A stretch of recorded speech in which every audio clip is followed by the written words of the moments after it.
Welcome. My name is Lonnie, and today I'm going to talk to you about my quick review of the Fujifilm X Pro 3.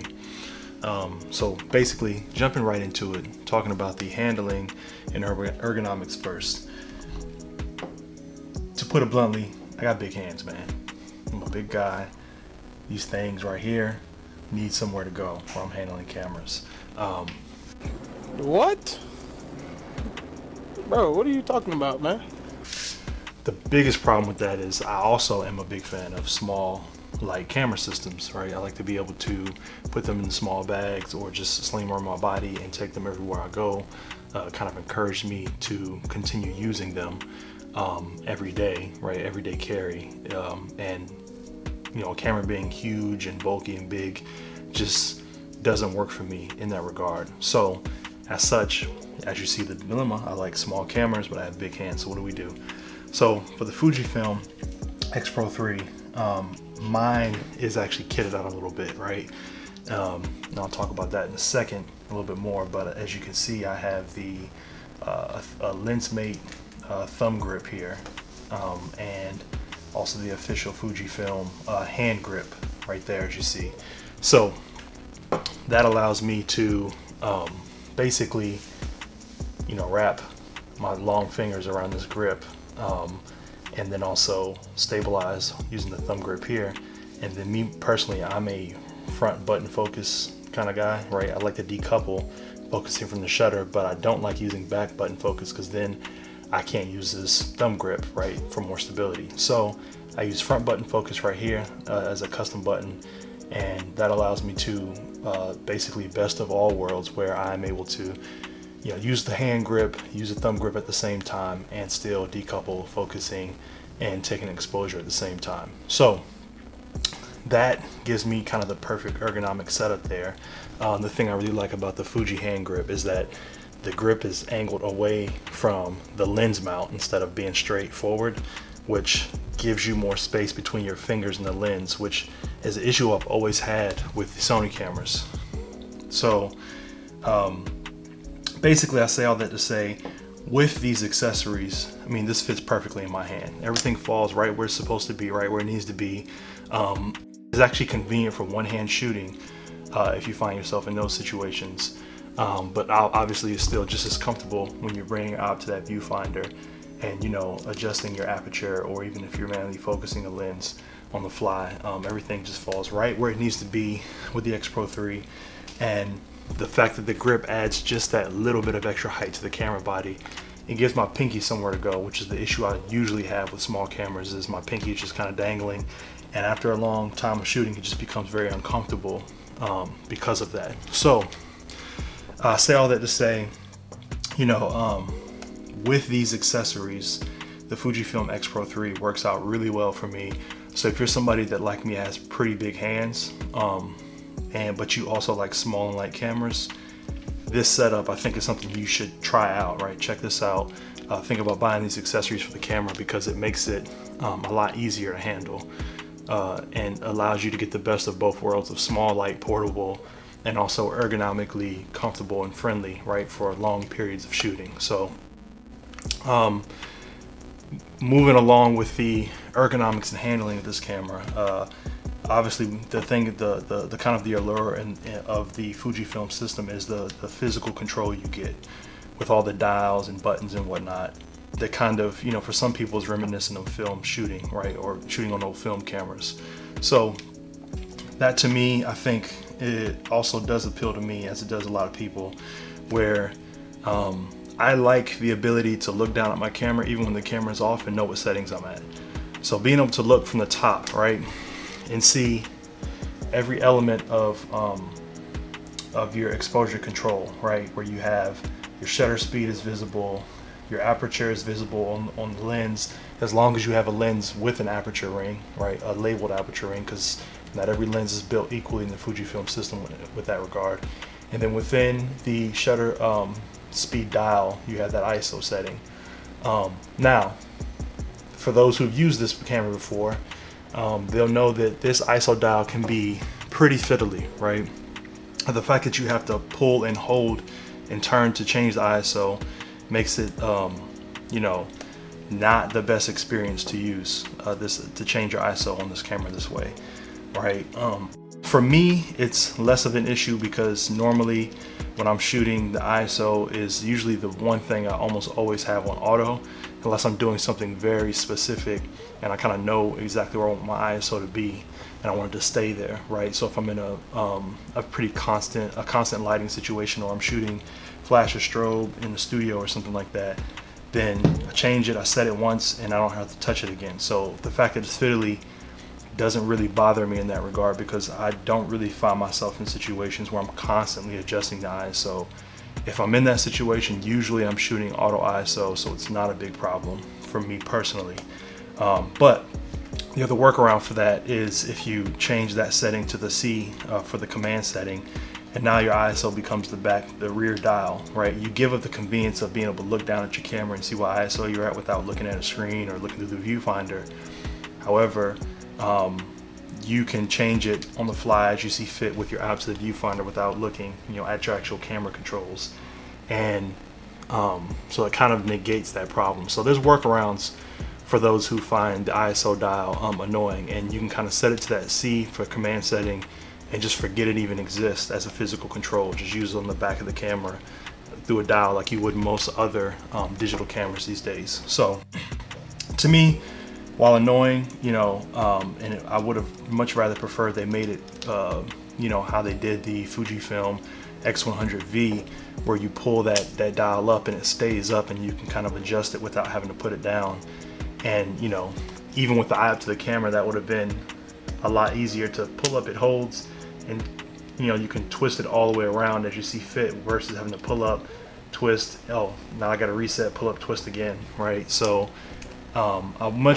it would have been much better if they would have had that same mechanism, and it was a bummer because the Fujifilm X100V came out, I think, like months or not a long time after this camera came out. So obviously they figured that out, but maybe they didn't share that R&D between the two teams to say, hey, before you bring that X Pro 3 out, maybe you should do it the way we've done it with the X100V, or the way we plan on doing it, right?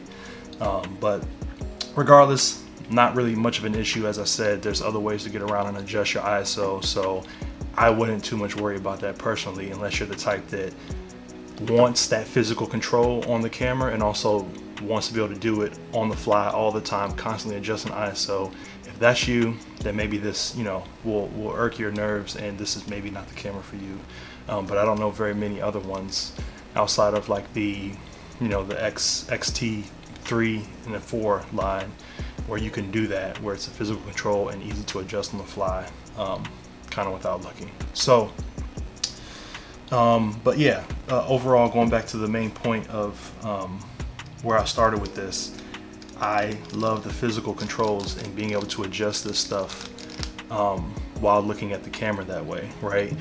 For me, even though I didn't grow up, kind of shooting on bodies like that, I didn't really, growing up, I didn't shoot a lot of photographs. I wasn't much of a photographer back then. I didn't have a bunch of film cameras as a kid.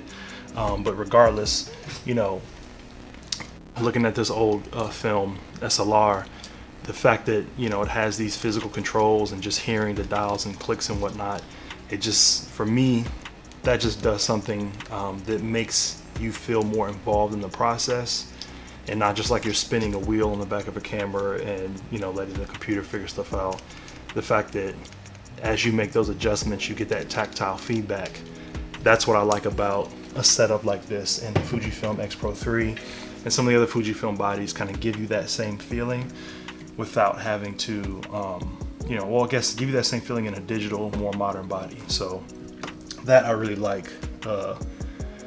Other than that, the viewfinder. Let's talk about the viewfinder. So as you know, the X Pro line and the X100 line are the only two camera lines in Fuji that offer you this kind of hybrid viewfinder, where you get an optical viewfinder and then you flick this front switch and you can switch on the fly to a electronic viewfinder. And there's some, I think, compared to the first two X Pro bodies, there's some downsides to the implementation here in the X Pro 3. For me, I did own the original X Pro 1 the year it released, and then I actually had it again. I sold it and bought it again a few years later. So I've had a good amount of experience with that body, and I think the optical viewfinder in the X Pro, the earlier X Pro bodies, was better than what they've done here. The reason being is that they've lost the ability to magnify the optical viewfinder. Yeah, so there's a trade-off you get with the OVF in here, but regardless, even though I don't personally use the OVF a ton, I do use it at times when I'm shooting for personal use or for fun, and it does give you a different experience obviously than shooting through an electronic viewfinder that can kind of keep things fresh. It kind of brings back the old, like using a DSLR or using an old school rangefinder where you're looking through this little box here and you don't exactly know what the picture will look like before you take it. You have an idea, you have your frame lines and all that, but you don't know exactly what it looks like. So sometimes when you click that shutter button and you go to view that playback, or you look at the image later, you're kind of surprised because it came out better than you even envisioned in your mind when you saw it through the viewfinder. And so I do appreciate that feeling, and this does give you that ability to have that with this hybrid viewfinder. That, along with the fact that this body is a little bit bigger than the XE line, is probably why I typically prefer the X Pro series over something like the XE or the Fujifilm bodies. They kind of give you this offset viewfinder experience, but without the optical aspect of it. So I appreciate that personally, and I think that to me, if that's something you would value, that sounds like something that's up your alley, then it's worth the money, obviously, because there's not really much else out in the market that gives you that, right? There's nothing else this is very unique within the Fujifilm line.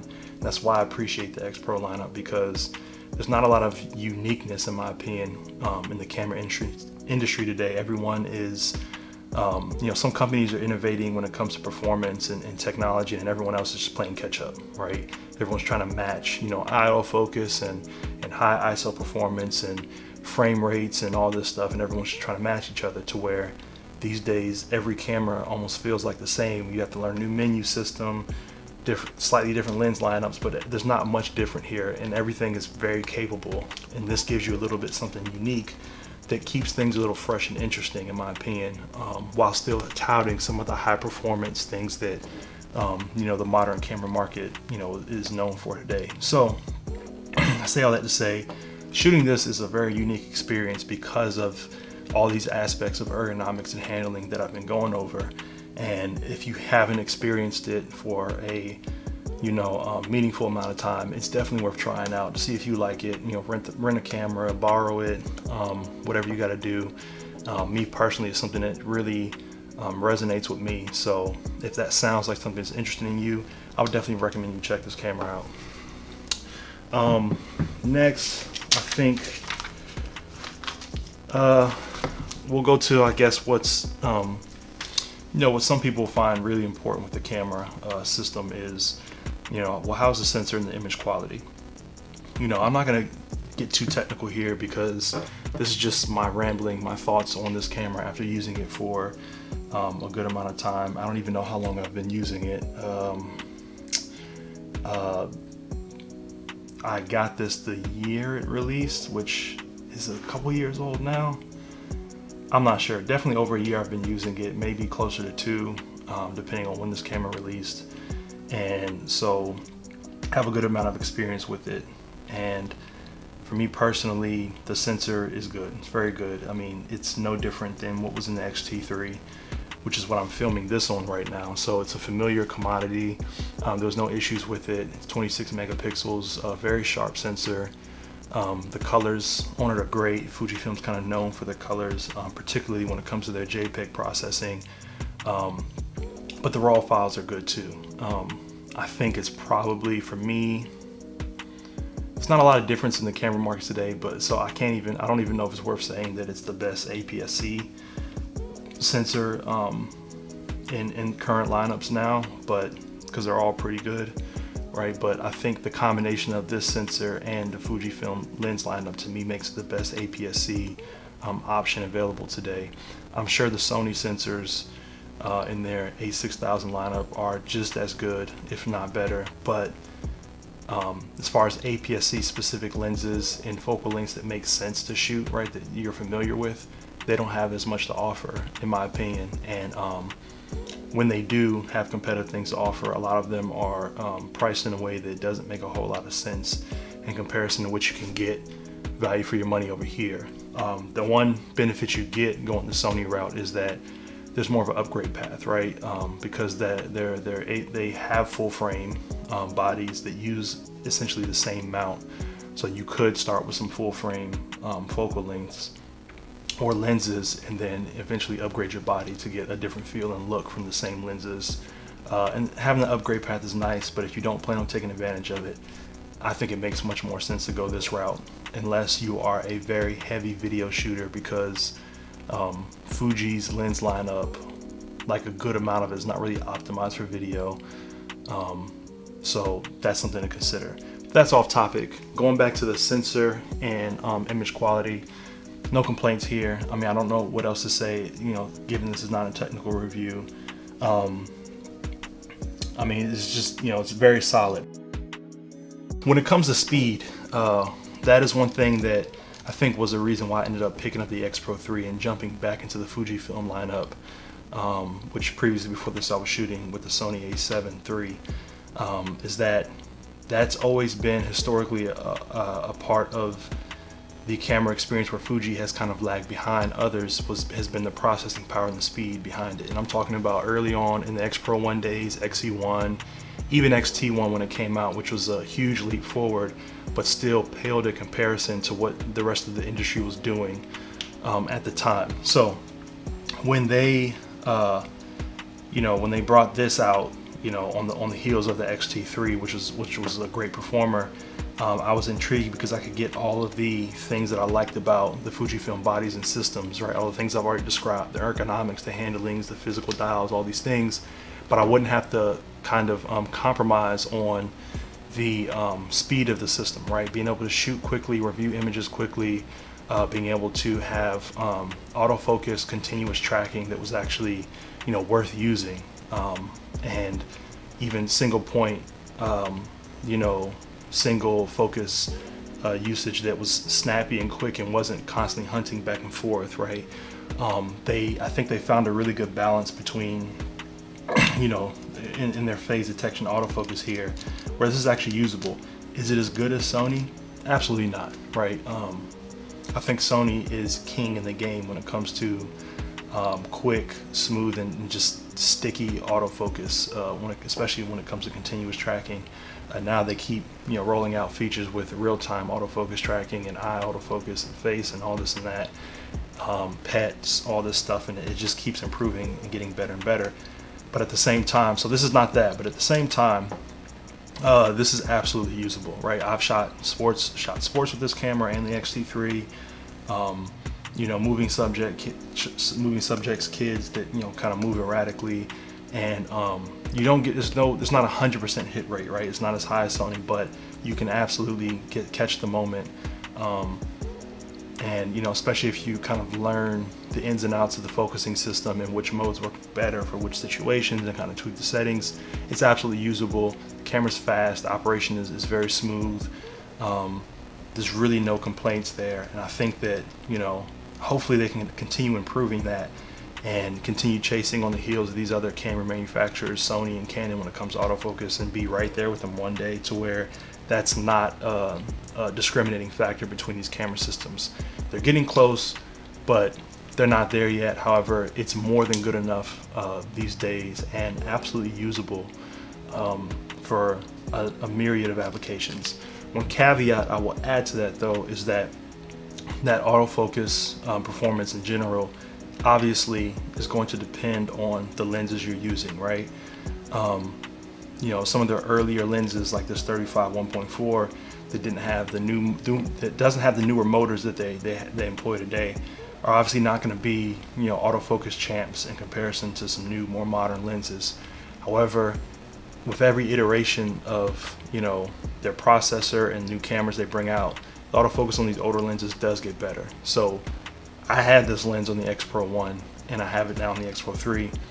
Doesn't feel like the same lens from an autofocus standpoint. So, you know, it's everything improves every time they bring out a new generation of camera. Everything improves. The performance from these older lenses gets better and they become actually more usable. One that I haven't tried since I've owned those older bodies that probably hasn't gotten that much better, I would imagine, is the 60mm macro, because that's just a slow lens to focus. Rightfully so, it's a macro lens. You're not really supposed to be doing sports with that. And the way the barrel extends out of the body, like obviously moving all that glass, it's not going to be super fast. But I'm sure it's improved in some way, like the 56 1.2 has, but it's not going to turn into a sport lens overnight. So don't misconstrue what I'm saying. I'm just saying that the performance on everything improves with every body they bring out. And now some of these older lenses are even more usable, even for a little bit of tracking activity. And so there's really nothing to worry about when it comes to the performance and autofocus speed of this body. So overall, I mean, I think I've rambled on enough about this camera. Just to kind of recap my thoughts on it, I love the ergonomics and handling for it once I added these accessories that accommodate my bigger hands. I love the physical dials and controls of the Fuji system in general, and you have that in spades here. It's all over the place. The exposure compensation, shutter speed, ISO, and aperture dials are great. I love the experience of having the option for optical versus electronic viewfinder. The image quality is great, nothing to complain about there.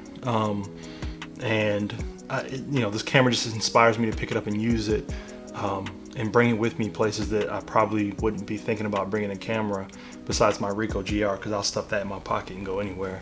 But overall, I think this is a great pickup for those who value the things, the things I've mentioned about this camera and the Fujifilm system in general that I like. If that's something that appeals to you, I would highly recommend this camera. Before I go, one thing I forgot to mention earlier, elephant in the room with the Fujifilm when it was first announced, obviously with X Pro 3 when it was first announced, obviously the fact that the back LCD is hidden and the only thing you get is that sub LCD by default.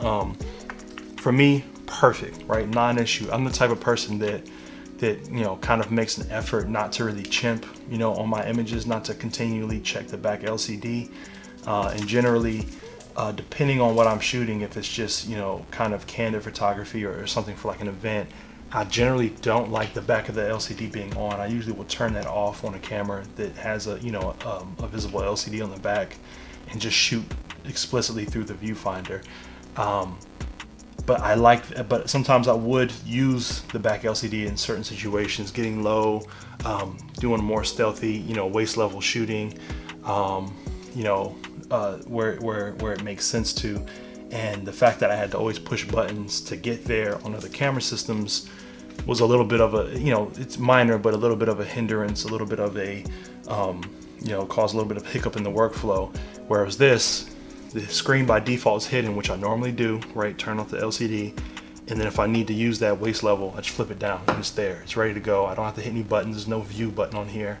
Like there was on the previous X Pros, the XT line, everything else that Fuji makes, and there's no need for that because the ability to switch between the viewfinder and the LCD is physical, right? And I love how fast that is to do that.